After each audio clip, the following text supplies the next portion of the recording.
దేవునికి మహిమ కలుగును గాక. ఈరోజు మనము ఈ విధంగా దేవుని సన్నిధిలో గడపటము, దేవునితో సహవాసం చేయటము చాలా ఆశీర్వాదకరమైనటువంటిది, దీవెనకరమైనదని చెప్పేసి మనము చూస్తూ ఉన్నాం.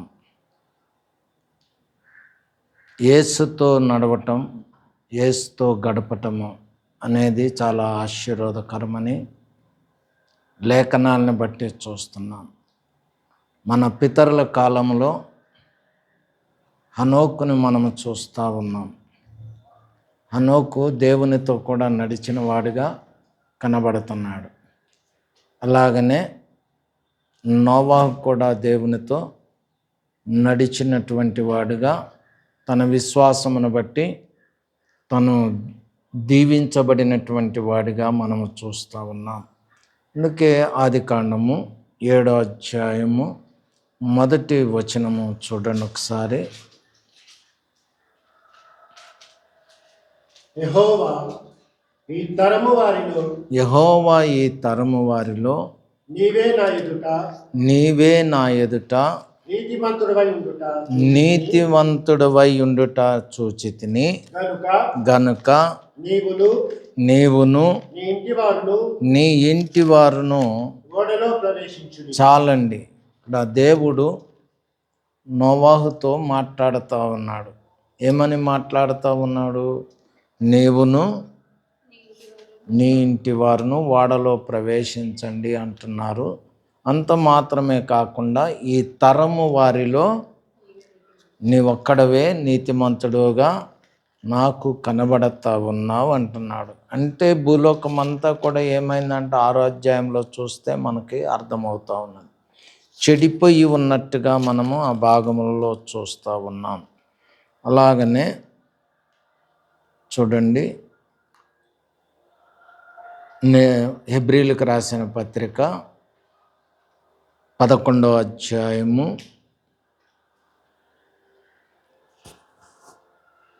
7వ వచనము చూద్దాం. విశ్వాసమును బట్టి నోవాహు అదివరకు చూడని సంగతులను గూర్చి దేవుని చేత హెచ్చరింపబడి భయభక్తులు గలవాడై తన ఇంటి వారి రక్షణ కొరకు ఒక ఓడను సిద్ధము చేసి. చాలండి. ఈ భాగంలో చూస్తే ఈయన ఏమై ఉన్నాడంట? దేవుని యందు భయభక్తులు గలవాడై ఉండి దేవుని యొక్క హెచ్చరికను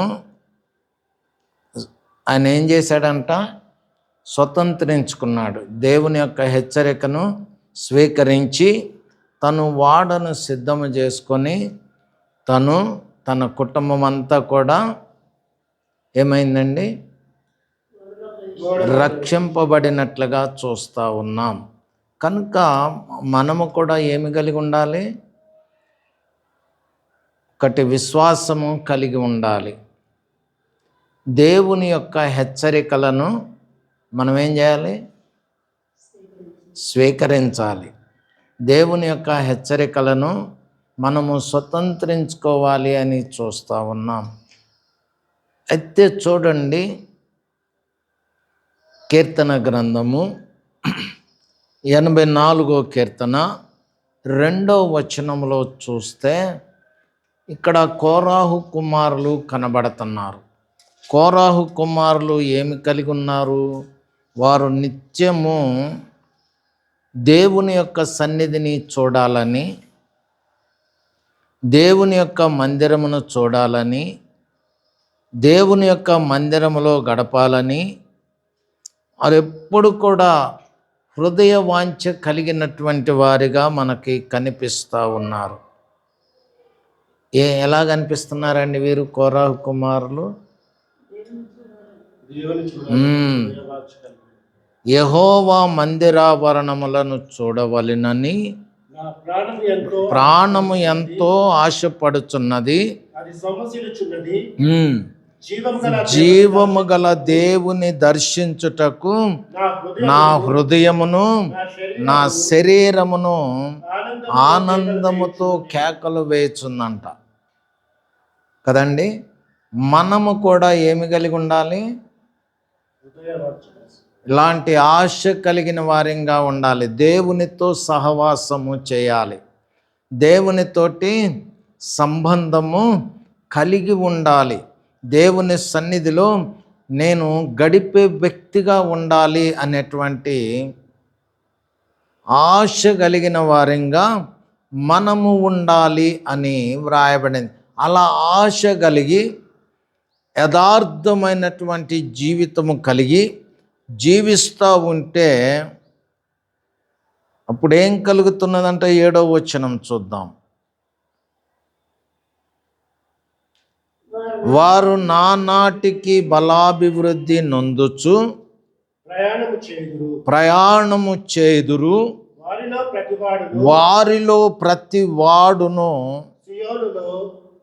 దేవుని సన్నిధిని కనబడును. Praise the lord. హల్లెలూయా చెప్పండిరా. హల్లెలూయా. కరెంట్ లేదనే నీరసంగా ఉన్నారు. ఓకే, మంచిది ప్రియమైన వారలారా. ఇక్కడ దేవుని సన్నిధిని గడపాలి, దేవునితో సహవాసము కలిగి ఉండాలి అని ఆశ కలిగినటువంటి వారిని గురించి ఈ భాగములో వ్రాయబడి ఉన్నది. అట్టి వారికి ఏమి కలుగుతున్నదంట?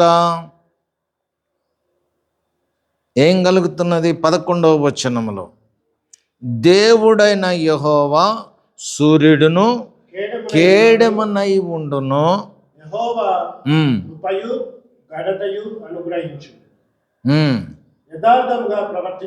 దేవుని యొక్క కృపయు దేవుని యొక్క ఘనతయు అనుగ్రహిస్తాడు. దేవునికే మహిమ కలుగును గాక. హల్లెలూయా.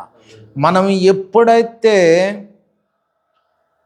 నేను జీవము గల దేవుని యొక్క బిడ్డను, ఆ దేవునితో నేను నడవాలి అనే ఆశ మనకెప్పుడైతే కలుగుతున్నదో దేవుడేమై ఉన్నాడంట? మనకు సూర్యుడి వలె ఉంటున్నాడు.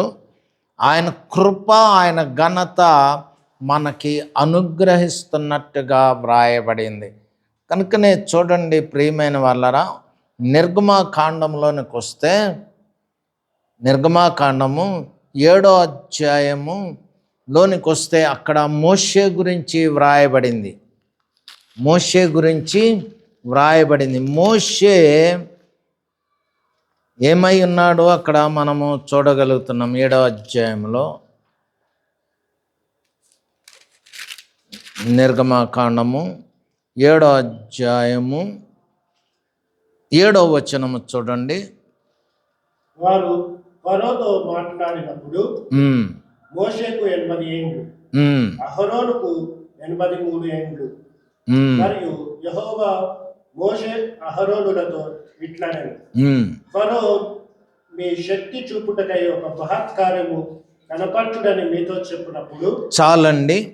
ఇదే 7వ అధ్యాయం 1వ వచనంలో చూస్తే కాగా యెహోవా మోషేతో ఇట్లనెను, ఇదిగో నేను ఫరోకు దేవునిగా నియమించితిని, నీ అన్న అహరోను నీకు ప్రవక్తగా నుండు. చాలండి. ఇక్కడ అహరోను మోషే యొక్క వయసు ఎంత అండి?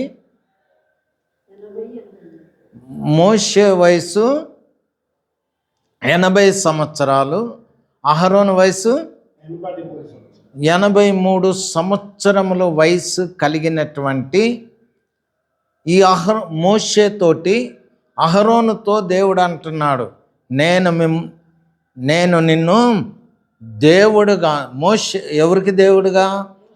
అహరోను ఎవరు? ఫరోకి దేవుడుగాను మోషేను చేస్తున్నా అన్నాడు. అలాగని అహరోనుతో ఏమన్నాడు? అహరోనును ఒక ప్రవక్తగా చేస్తాను అని అంటున్నాడు. Praise the lord. హల్లెలూయా. ఈ మోషేని అహరోనుని ఏ వయసులో ఎన్నిక చేసుకున్నాడంటే దేవుడు? 80 సంవత్సరాలు, 85 సంవత్సరాలు. అంత పెద్ద వయసు. ఇప్పుడు అదే మనమైతే ఏమంటాము?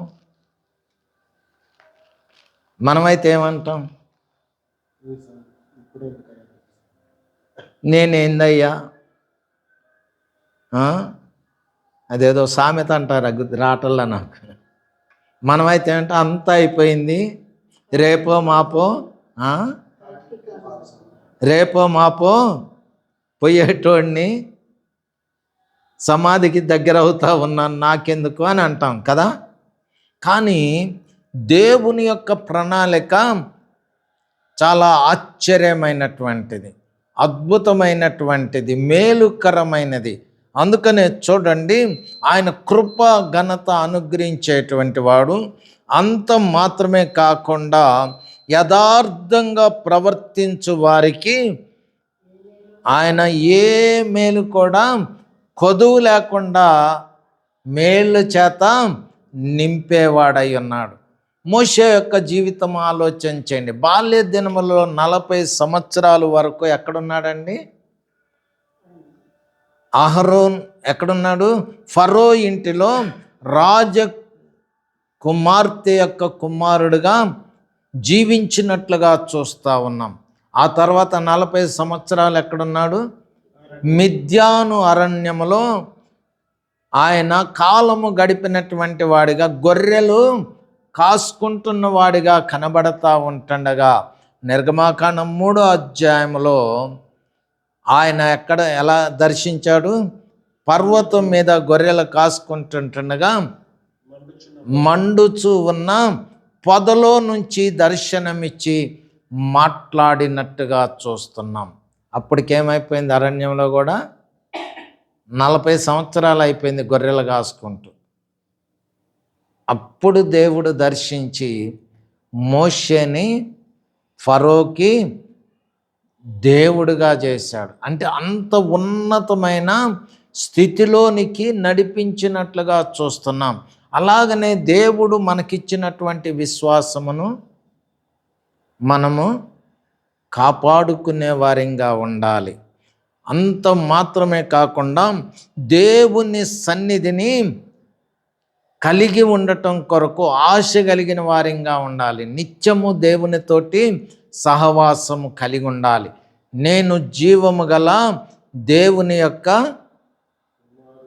బిడ్డనై ఉన్నాను అనేటువంటి తలంపు చేత మనము నింపబడి ఉండాలి. ప్రైజ్ ద లార్డ్, హల్లెలూయా. అందుకనే అపోస్తుల కార్యముల్లో చూడండి, 2వ అధ్యాయంలో అక్కడ పేతురు సువార్త ప్రకటిస్తూ ఉన్నాడు. పేతురు ఏం చేస్తున్నాడు? సువార్త ప్రకటిస్తూ ఉంటుండగా ఆ ప్రజలందరూ కూడా విన్నారు. విని ఏమంటున్నారు? అయ్యా, మేమేమి చేయాలి? ఆ సువార్త విని మనసులో నొచ్చుకొని, అయ్యా ఇప్పుడు మేమేమి చేయాలి అని అంటే అక్కడ ఏమన్నాడు ఆయన? చూద్దాం. 2వ అధ్యాయంలో అపోస్తుల కార్యములు 2వ అధ్యాయంలో 38వ వచనం చూడండి. 40వ వచనం చూడండి. మీరు మారు మనసు పొంది పాపక్షమాపణ నిమిత్తం ప్రతివాడు యేసుక్రీస్తు నామమున బాప్తిస్మము పొందుడి, అప్పుడు మీరు పరిశుద్ధాత్మ అను వరమును పొందుదురు. ఈ వాగ్దానము మీకును మీ పిల్లలకును దూరస్తులందరికీ, అనగా ప్రభువైన మన దేవుడు తన యొద్దకు పిలిచిన వారికి అందరికీ చెందునని వారితో చెప్పాను. ఇంకను అనేక విధములైన మాటలతో సాక్ష్యమిచ్చుచు మీరు మూర్ఖులకు ఈ తరము వారికి వేరై రక్షణ పొందుడని వారిని హెచ్చరించను. ప్రైజ్ ద లార్డ్, హల్లెలూయా. ఇక్కడ ఏమంటున్నాడు? మీరు మూర్ఖులకు ఈ తరము వారికి వేరుగా ఉండాలి. ఏమై ఉండాలి? వేరై ఉండండి అని చెప్పినప్పుడు వారు అంగీకరించి బాప్తిసం పొందారు. తర్వాత 42వ వచనంలో వారు అపోస్తుల బోధయందును సహవాసమందును రొట్టె విరుచుటి అందును ప్రార్థన చేయుటి అందును ఎడతెగక ఉండిరి అని వ్రాయబడింది. కనుక ప్రియమైన వాళ్ళారా, మనము కూడా అలాగనే సువార్తను విన్నాము. ఏమయ్యాము? సువార్త విని ప్రభువారిని అంగీకరించాము కదా. యేసు ప్రభుని అంగీకరించి మనం ఏం చేశాము? బాప్తిస్మం పొందాం. పొందినటువంటి మన లోపల ఏం ఆశ కలిగి ఉండాలి?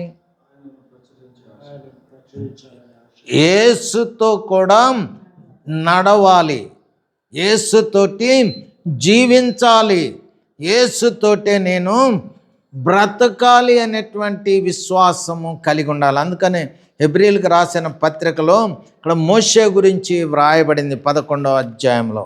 హెబ్రీయులకు రాసిన పత్రిక 11వ అధ్యాయము చూద్దాం. 11వ అధ్యాయంలో మోషే గురించి వ్రాయబడి ఉన్నది. ఏమి వ్రాయబడి ఉంది అక్కడ?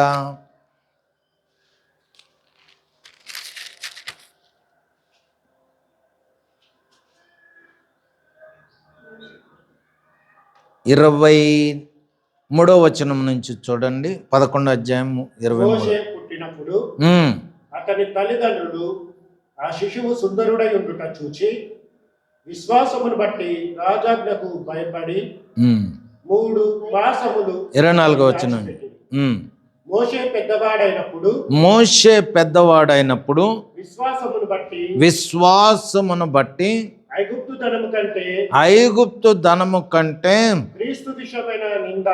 క్రీస్తు విషయమైన నింద గొప్ప భాగ్యమను ఎంచుకొని దేవుని ప్రజలతో శ్రమ అనుభవించుట మేలని ఎంచి ఫరో కుమార్తె యొక్క కుమారుడని అనిపించుకొనుటకై ఒప్పుకొనలేదు. ఏలయనగా అతడు ప్రతిఫలముగా కలగబోవు బహుమానమందు దృష్టి ఉంచాడు. చాలండి. ఇక్కడ మోషే గురించి వ్రాయబడింది.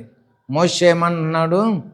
ఈ ఫరో కుమార్తె యొక్క కుమారుని అనిపించుకోవటము, ఈ గొప్ప ధనము ఎన్నిట్లో ఉండటం కంటే దేవుని ప్రజలతోటి జీవించటము మేలు అనుకున్నాడు అన్నమాట. అంతేనా ఉంది? కనుక ప్రియమైన వారలారా, మనము కూడా దేవుని సన్నిధిని కలిగి ఉండాలి, దేవునితో నడవాలి అనేటువంటి ఆశ మనము కలిగిన వారిగా ఉంటే దేవుడు మన విషయంలో ఆయన శ్రద్ధ వహించేవాడుగా ఉంటున్నాడు. మోషే ఎక్కడ 40 సంవత్సరాలు రాజగృహంలో ఉన్నాడు. 40 సంవత్సరాలు ఎక్కడున్నాడండి? అరణ్యములో ఉన్నాడు, గొర్రెలు కాసుకుంటున్నాడు. చివరికి నత్తివాడైపోయాడు. చివరికి తనకున్న జ్ఞానమంతా కూడా పోయినట్టుగా కనబడతా ఉన్నది. నేను నిన్ను ఫరో దగ్గరకు పంపిస్తున్నాను, నువ్వు నా ప్రజల్ని విడిపించాలంటే ఏమన్నాడు ఆయన? నిర్గమాకాండం 3వ అధ్యాయంలో, అయ్యా నేను నత్తివాడను, నేను ఏ పాటి వాడను అని అంటున్నాడు. కానీ మోషేను దేవుడు వదిలిపెట్టకుండా తను ఏదైతే సంకల్పము కలిగి ఉన్నాడో ఆ సంకల్పం నెరవేర్చుట కొరకు మోషేకి ఏం చేశాడు? ట్రైనింగ్ ఇచ్చి పంపించిండు. ప్రైజ్ ది లార్డ్, హల్లెలూయా. అలాగనే ప్రియమైన వాళ్ళారా, మన విషయంలో, నీ విషయంలో దేవుని యొక్క సంకల్పం ఏదైతే ఉన్నదో అది నీ జీవితంలో నెరవేర్చటానికి ఆయన ఇష్టపడుతున్నాడు. కనుక నువ్వేమి కలిగి ఉండాలన్నమాట? దేవుని సన్నిధిలో గడిపే విషయంలో ఆసక్తి కలిగి ఉండాలి. ఏదో పేరుకి వెళ్ళాము వచ్చాము అన్నట్టుగా ఉండకూడదు. దేవుని సన్నిధిలో మనము ప్రార్థన చేసేవారిగా ఉండాలి. ప్రార్థన చేస్తూ ఉంటే ఏమి జరుగుతూ ఉంది? ఇది లూకా సువార్త 21వ అధ్యాయము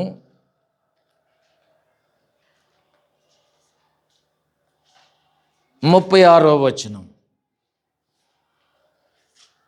కాబట్టి మీరు జరగబోవు వీటినెల్లను తప్పించుకొని మనుష్య కుమారుని ఎదుట నిలవబడుటకు శక్తి గలవారగునట్లు దేవుని సముఖములో అనగా మనిషి కుమారుడైన నజరేయుడైన యేసు క్రీస్తు వారి ఎదుట శక్తివంతులకు నిలబడినట్లు ఎల్లప్పుడూ ప్రార్థన చేయొచ్చు మెలకు.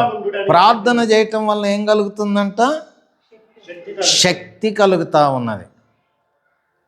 ప్రార్థన చేయటం వల్ల ఏం కలుగుతుంది చెప్పండి?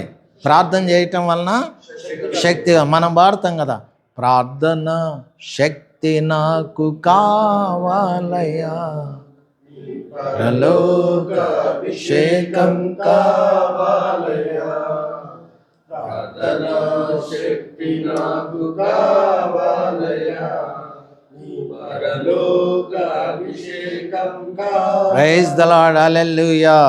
అందుకనే చూడండి ప్రియమైన వాళ్ళరా, ఇదే లూకాసు సువార్త 21వ అధ్యాయము 27వ వచనములో చూస్తే ప్రభువైనటువంటి యేసు క్రీస్తు వారు ప్రభావముతోనూ మహామహిమతోనూ మేఘారూఢుడై రానయ్యున్నాడు. ఎలా రానయ్యున్నాడండి? మహామహిమ చేత నింపబడిన వాడై మహిమతోటి మేఘారూఢుడై రానయ్యున్నాడు. ఆ మహిమ కలిగినటువంటి యేసయ్య ఎదుట మనము నిలబడాలంటే మనము రెప్పపాటున ఏమి కావాలన్నమాట? మార్పు చెందిన వారమై ఆయన సన్నిధికి చేర్చబడే వారిగా ఉండాలంటే మనం ఇప్పుడు ఏం కలిగి ఉండాలన్నమాట? ఏం కలిగి ఉండాలి? తండ్రితోటి సంబంధము కలిగి ఉండాలి. యేసయ్యతో సంబంధము కలిగి ఉండాలి. అందుకని అపోస్తుల కార్యముల్లో ఇంకొక మాట మనకి కనబడతా ఉన్నది.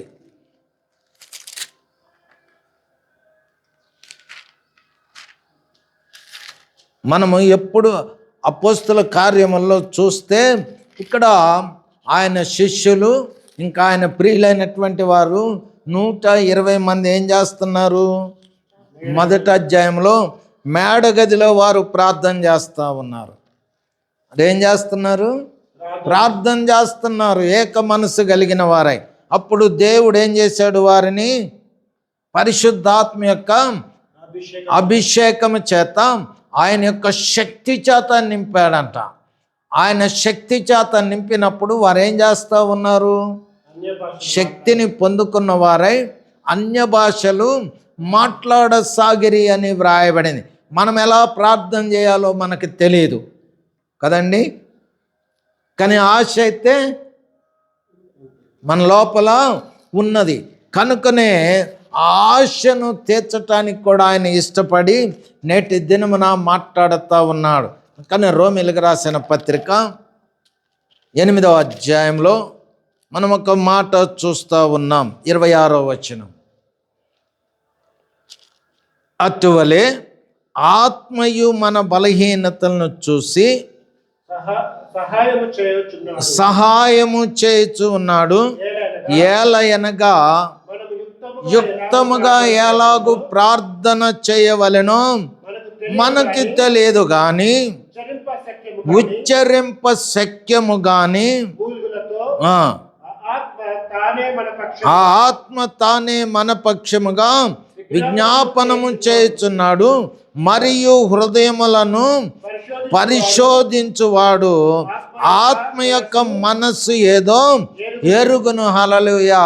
కనుక ప్రియమైన వాళ్ళరా, మనము ఏమి ఆశ కలిగి ఉండాలి?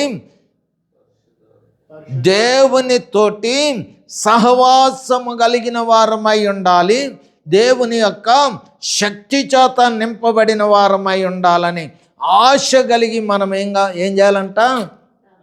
ప్రార్థన చేసేవారిగా, ఆయన సన్నిధిలో నడిచేవారిగా ఉండాలి. మనం వాడతాం, యేసునితో నా జీవిత కాలమంతా యేసునితో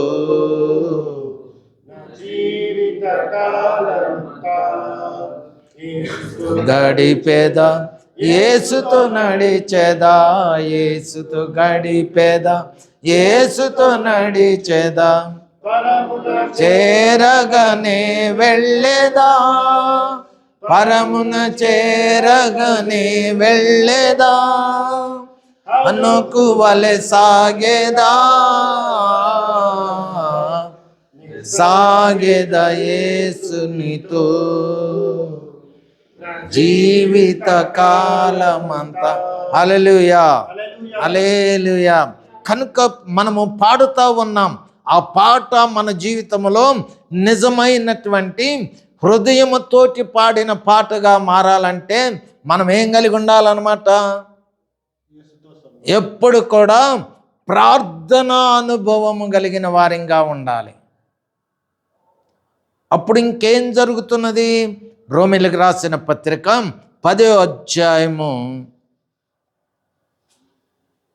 12వ వచనం. యూదుడని గ్రీసు దేశస్థుడని భేదము లేదు,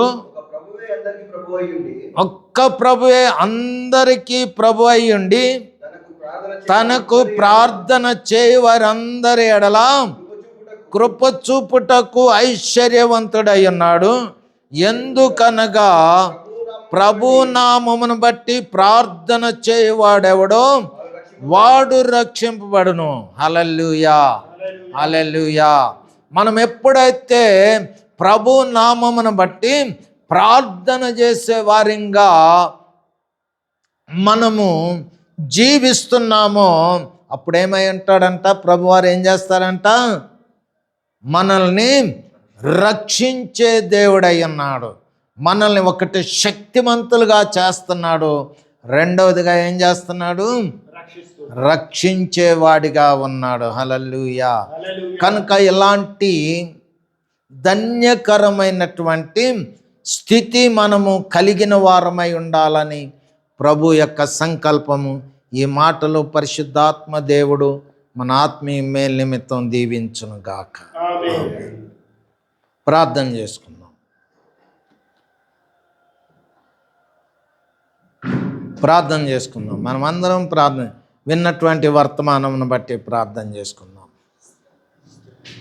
దేవుని సన్నిధిలో గడపటం, దేవునితో సహవాసం చేయటం ఎంతో శ్రేష్టకరమైందని మనము చూసాం. మన ముందు ఎన్నో విషయాలు ఉంచబడి ఉన్నాయి. అవును ప్రియమైన వాళ్ళారా, మనము నిత్యము ప్రార్థన చేసే వారిగా ఉండాలి. నిత్యము ఆయనతోటి సహవాసం గలవారమై ఉండాలని ఈరోజు వర్తమానము నీతోటి నాతోటి మాట్లాడటము చూసాం. దేవుడు ప్రేమ కలిగిన వాడు. మనం విడవబడటం ఆయనకేమాత్రం ఇష్టం లేదు. మనం ఆయనతోటి సంబంధం గలవారమై ఉండాలని ఆయన ఇష్టపడి మాట్లాడుతున్నాడు. కోరాహు కుమారులను చూడండి ప్రియమైన వాళ్ళరా, వారు మందిరావరణమును చూడాలని, దేవునితో గడపాలని, దేవునితోటి సంబంధం కలిగి ఉండాలని వారు ఇష్టపడి ఉన్నారు. నీవు నేను ఎలాంటి ఇష్టం కలిగి ఉన్నాం? మోషేని మనము చూసాం. మోషేని మనము చూసాం. మోషేని దేవుడు ఏం చేశాడండి? జ్ఞాపకం చేసుకున్నాడు. అలాగనే నిన్ను కూడా ఈరోజు జ్ఞాపకం చేసుకొని మోషేని ఫరోకి దేవుడిగా చేశాడు. అహరోనుని గొప్ప ప్రవక్తగా చేసినట్లుగా చూస్తున్నాం. వారి వయసు చూడండి ప్రియమైన వాళ్ళ, 80 సంవత్సరాలు దాటుతా ఉన్నాయి. 83 సంవత్సరాలు కలిగినటువంటి అహరోనుని దేవుడు గొప్ప ప్రవక్తగా చేశాడు. అలాగనే నిన్ను కూడా ఆయన ఎన్నిక చేసుకొని ఈరోజు నీతోటి మాట్లాడుతున్నాడు. నీ ప్రార్థన జీవితం ఎలా ఉంది? నీ ప్రార్థన, నీ ఆత్మీయమైనటువంటి జీవితం, ఆత్మీయమైనటువంటి బ్రతుకు ఎలా ఉన్నది? ఈరోజు దాన్ని జ్ఞాపకం చేసుకుంటూ